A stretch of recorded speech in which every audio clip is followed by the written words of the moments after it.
अस्सलाम वालेकुम जी, मैं हूं ज़िया बलोच। सबिन, आज तीन अदालती ख़बरें हैं जिन पर हमने बात करनी है। और चौथी, निगरान वज़ीर आज़म अनवारुल हक काकड़ की एक प्रेस कॉन्फ्रेंस है जिसमें उन्होंने कुछ नाराज़गी का इजहार किया और यूँ लग रहा था आज उनकी गुफ्तगू से जैसे उन पर फ्रस्ट्रेशन किस्म की तारी होती है। बल्कि एक मौका ऐसा भी आया कि वो तकरीबन जो सहाफ़ी थे उनसे ऐसे लग रहा था कि लड़ पड़ेंगे या फिर सहाफ़ियों के सब्र का दामन जो है वो साथ छोड़ देगा और वो बाइकआउट करके चले जाएंगे। बहरहाल लेकिन उन्होंने उसको आखिर में संभाल लिया। अदालती ख़बरों की बात करते हैं जी। सबसे पहले तो इसहाक डार साहब को बरी कर दिया। इसहाक डार साहब के मुतालिक जानते हैं आप, साबिक वज़ीर वज़राए आज़म मियाँ नवाज शरीफ, मियाँ शहबाज शरीफ साहब के करीबी रिश्तेदार हैं। मियाँ नवाज शरीफ साहब के समधी हैं और उनकी जो बच्ची है वो इसहाक डार के घर में शामिल है। किस तरह उनकी दौलत में इजाफा हुआ इस कहानी पर भी नहीं जाते, लेकिन हम थोड़ा सा पाकिस्तान के कानून की तरफ जाते हैं। पाकिस्तान की जो कानून है, आइन है, उस पर किस कदर अहम है और किस कदर उस पर अमल दरामद किया जा रहा है और किस कदर उसको अहमियत दी जा रही है, आप इन तीन मुकदमात की समात से उसका अंदाज़ा लगा लें। एक सबसे बड़ा फार्मूला ये है जनाब इस वक्त कि अगर कोई हुकूमती मुकदमा होगा, यानी किसी हुकूमती शख्स या मंजूर नज़र शख्स पर कोई मुकदमा होगा तो वो ख़त्म हो जाएगा। ये मेरिट है, आप उससे पहले ही डिसाइड कर लें। आपको कोई ज़रूरत नहीं है महफूज फैसलों के इंतज़ार करने की, आपको कोई ज़रूरत नहीं है मीडिया जनाब पर खबरें सुनने की, कोई ज़रूरत नहीं है आपको इवन वो फैसले पढ़ने की। आप पाकिस्तान में पहले ही प्रिडिक्ट कर सकते हैं और वो प्रिडिक्शन 100% ठीक होगी। मिसाल के तौर पर इस वक्त सूरत हाल ये है कि हुकूमत जो PDM हुकूमत रही है उसमें शामिल कोई भी जमात होगी, उस पर किसी भी किस्म का मुकदमा होगा वो यूं बरी हो जाएगा।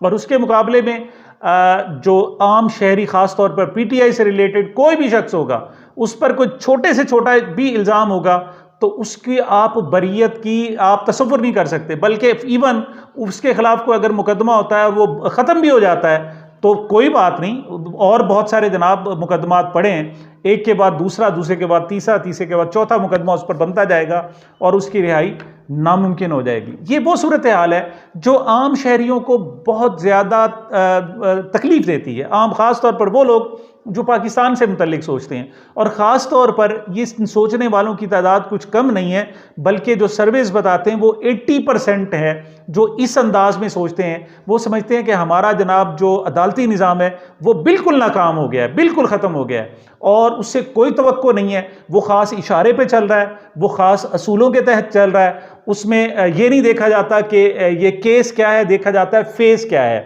उसके चेहरे के मुताबिक उसको ट्रीट किया जाता है। अगर यास्मीन राशिद को बरी भी करार दे दिया जाए वो कभी बरी नहीं होंगी। सनम जावेद साहिबा, क्या सूरत हाल थी 21 अक्टूबर 2023 को कि एक तरफ मोहतरमा मरियम नवाज साहिबा हमारे लिए काबिल एहतराम है, साबिक वज़ीर आज़म की बेटी हैं, वो पाकिस्तान की बेटी, उनका इज़्ज़त एहतराम हम पर लाजिम है, लेकिन वहाँ तो अजीब सी जनाब कैमरा बंदी हो रही थी। वो उनके पाँव में बैठ रही थी। एक तरफ तनकीद की जा रही थी कि आप लोगों को दिखाने के लिए तस्बीह पढ़ते हैं, दूसरी तरफ लोगों को दिखाने के लिए बाप के पाँव में बैठा जा रहा था जनाब। दूसरी तरफ जनाब एक वो लोग जो नीचे यानी गाड़ी में इकट्ठे आए थे वो भी आपस में मिल रहे थे जनाब, गले मिल रहे थे और फिल्म बंदी हो रही थी, कैमरा बंदी हो रही थी। तो इस किस्म की जनाब सूरत हाल है कि वहाँ उनको जनाब मजलूम जाहिर किया जा रहा था। और सनम जावेद के मुकाबले में बड़ी जालिम थी वो, जिस बच्ची ने सिर्फ मिमिक्री कर दी, मोहतरमा मरियम नवाज साहिबा की शान में गुस्ताखी कर दी, अब उसके खिलाफ मुकदमात ख़त्म हो गए, लेकिन दुनिया जहान से ढूंढ ढूंढ कर लाए जा रहे हैं और जो मुकदमात हैं उनमें उनका नाम डाला जा रहा है। जब ये सारी सूरत हाल हम देखते हैं तो हम कहते हैं किस किस्म का पाकिस्तान, इससे बेहतर तो अंग्रेज़ का पाकिस्तान था। अंग्रेज़ के दौर में इंसाफ कम अज़ कम था, ये नहीं था कि अदालती निज़ाम को आप बिल्कुल जड़ से उखाड़ देते। हाँ, कुछ शिक्कें थी, वो हमें ग़ुलाम बनाकर रखना चाहते थे, उन्होंने ग़ुलाम हमें बनाया हुआ था, उन शिक्कों पर अमल दरामद किया जाता था। लेकिन जब आप उनकी ग़ुलामी का अहद कर लेते थे और आप वादा कर लेते थे कि हम ताजे बरतानिया की ग़ुलामी में रहेंगे, फिर उसके बाद कानून बराबर हो जाता था, फिर कोई उनका बाल बीका नहीं कर सकता था। लेकिन यहाँ कानून की सुनी नहीं जाती। यहाँ तो सिर्फ एक है कि प्रेस कॉन्फ्रेंस करके आप गुलामी में आ जाएं, गुलामी में आएंगे तो सारे मामलात हल हो जाएंगे। लेकिन अगर आप उस पर नहीं आते फिर ना आपका कोई कानून तहफ़्फ़ुज़ करता है, ना मीडिया आपका तहफ़्फ़ुज़ करता है, ना कुछ और करता है। पिछले दिनों ख्वाजा साद रफ़ीक को बरी कर दिया गया और उन पर बहुत सारे मुकदमात थे, लेकिन वो पिछले दिनों से खामोश भी थे। उनके मुतल्लिक था कि वो शायद भाग ना जाए, इसी वजह से उनके मुकदमात में उनको बरी नहीं किया जा रहा था, कहीं भाग ना जाए और किसी और पार्टी में ना चला जाए। और जब उन्होंने यकीन दहानी करा दी कि मैं नहीं जा रहा, तो फिर उनके जनाब मुकदमात भी ख़त्म हो गए। अब ये जो एहतसाब अदालतें हैं, ये एहतसाब कानून कालअदम करार देने के जो एहतसाब कानून जो बनाया गया था उस पर अमल दरामद रोके जाने के बाद अब हुक्मरान इत्तेहाद जो था, हुक्मरानों के लिए एक नया मरहला दरपेश था कि अब इन मुकदमात से कैसे बाहर निकला जाए। लेकिन मुझे ऐसे लगता है कि कोई मसला नहीं है, आप किसी भी हवाले से एक खसूसी अदालत बनाएं, उसमें जज किसी को भी जज बनाकर भेजें, नज़ीर है, बशीर है, करीम है, रहीम है, कोई भी है, उसको भेजें। और पहले से अवाम को पता है कि अगर हुक्मरान इत्तेहाद का कोई अगर मुकदमा होगा तो उस बरीयत लिखी जाएगी, और अगर अपोजिशन है तो उस पर फिर फर्द जुर्म भी आएगी होगी, सब कुछ आएगी। सवाल ये कि इससे पाकिस्तान चलेगा क्या, कैसे? ये आर्जी फवायद के लिए पाकिस्तान की रूह को कुचला जा रहा है, ऐसा नहीं किया जा रहा। और हमारी हिफाजत किसने करनी थी? हमारी अदालतों ने करनी थी, हमारे मीडिया ने करनी थी। अब वो जो अवाम के मुहाफिज थे, वाच डॉग था जनाब, वो जनाब तवाइफ की तरह उसका किरदार अदा किया जा रहा है। आप देख सकते हैं, पहले कहते थे ना कि मेरे वतन की सियासत का हाल मत पूछो, घिरी हुई है तमाशबीनों में। अब तमाशबीन जो है वो सियासतदान नहीं रह गए, अब वो जन्नत जमहूरियत रह गई। अब सूरत हाल ये है कि हमारा मीडिया एक तवाइफ का किरदार अदा कर रहा है, उनसे कीमत लेता है और फिर उसकी कीमत, भरपूर कीमत अदा करता है, उसका हक अदा करता है। 21 अक्टूबर को तमाम मीडिया से उसको इश्तिहारात दिए गए और फिर उनसे बिल्कुल जैसे कहलवाया गया वैसे उनसे उगलवाया गया। बिल्कुल जो हुक्म था वही सारा दिन होता रहा और दुनिया देखती रही कि ये क्या दो तरफा तमाशा है जनाब, अजीब सी सूरत हाल है। और पहले तो ये होता था ना कि सिर्फ खरीदा जाता था, अब सिर्फ खरीदने की बात नहीं है, खरीदारी आप करते हैं, जो नहीं खरीदा जाता फिर उसको धमकाया जाता है, उसको कहता है अब ना पैसे मिलेंगे और ना तुम्हारी सर्वाइवल होगी। और इस तरीके से पाकिस्तान को जनाब एक परवान चढ़ाया जा रहा है।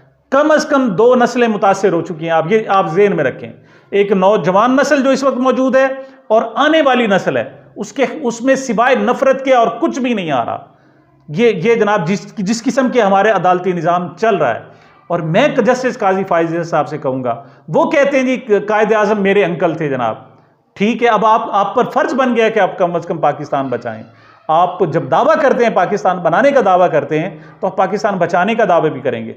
लेकिन अब यहां भी नजर आ रहा है कि जनाब मखसूस किस्म के बेंचेस, ये फलां समात करेगा, ये फलां। बहरहाल अभी तक मैं तो देखता हूं कि क्योंकि अभी 1.25 महीना सारा हुआ है, 40 दिन सारे हुए हैं और अभी टाइम दिया जाना चाहिए। 13 महीने जस्टिस काजी फाइज साहब के पास हैं, उम्मीद है कि वो बेहतर करेंगे। मुझे ऐसे लगता है, छोटी सी मोहम सी उम्मीद। देखें, अदलिया 2 तरह की है, एक निचली अदालत तो बिल्कुल लेटी हुई है, उस पर तो तसव्वुर नहीं कर सकते कि वहाँ बेचारे एक मजिस्ट्रेट की क्या सूरत हाल है।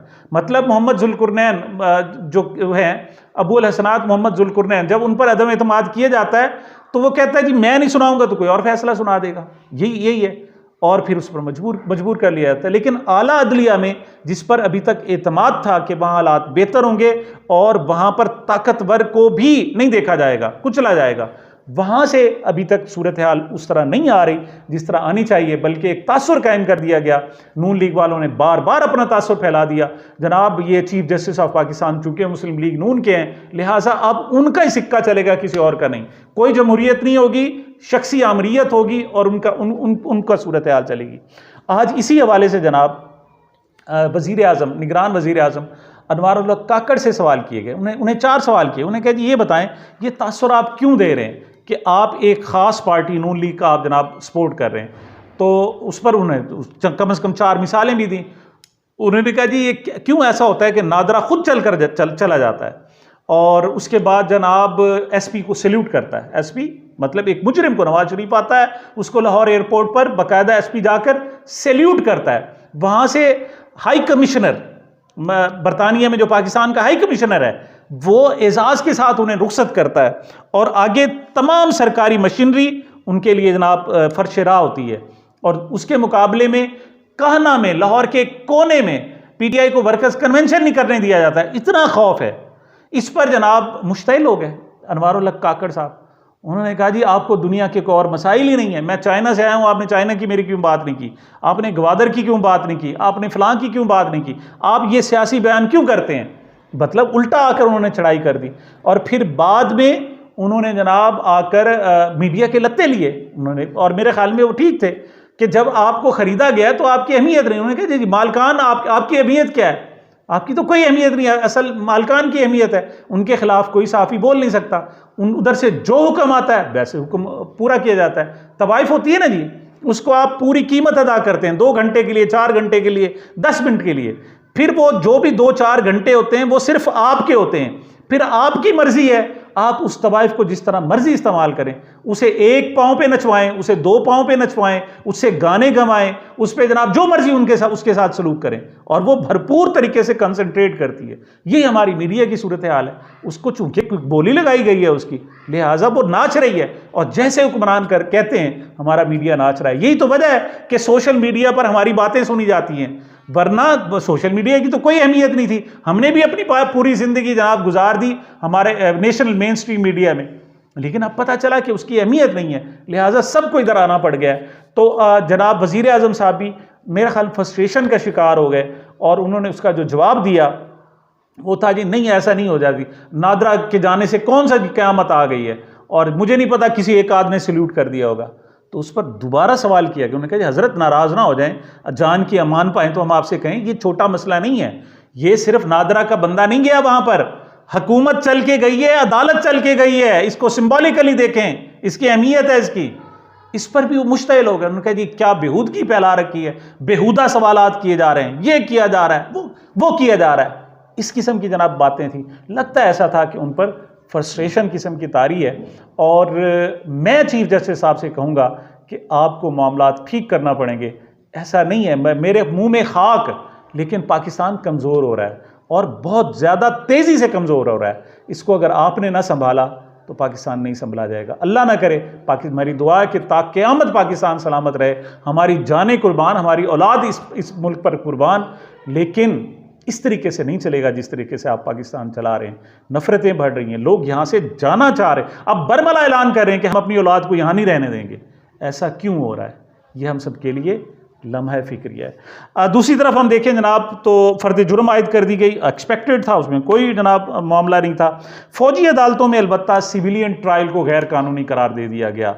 ये भी एक बोझ का काम था, मुमकिन नहीं था, चीफ जस्टिस साहब ने अपने कंधे पर नहीं उठाया, जस्टिस एजाजुल एहसन पर जनाब ये डाला गया, और जस्टिस याहिया अफरीदी के सिवा बाकी जो 4 जजेस थे, justice Munib Farooq, justice Ayesha Malik, justice Muzahir Ali बरनकवी, जस्टिस एजाजुल एहसन, इन 4 जजों ने मुत्तफ़िक़ा फ़ैसला दिया, और उन्होंने कहा जी नहीं, पाकिस्तान को आमिरिस्तान नहीं बनाया जा सकता, पाकिस्तान को फ़ौजिस्तान नहीं बनाया जा सकता, यहाँ मिलिट्री की क़यादत नहीं हो सकती। मैं समझता हूँ कि ये ठंडी हवा का झोंका है, लेकिन ये सब कुछ काफ़ी नहीं है।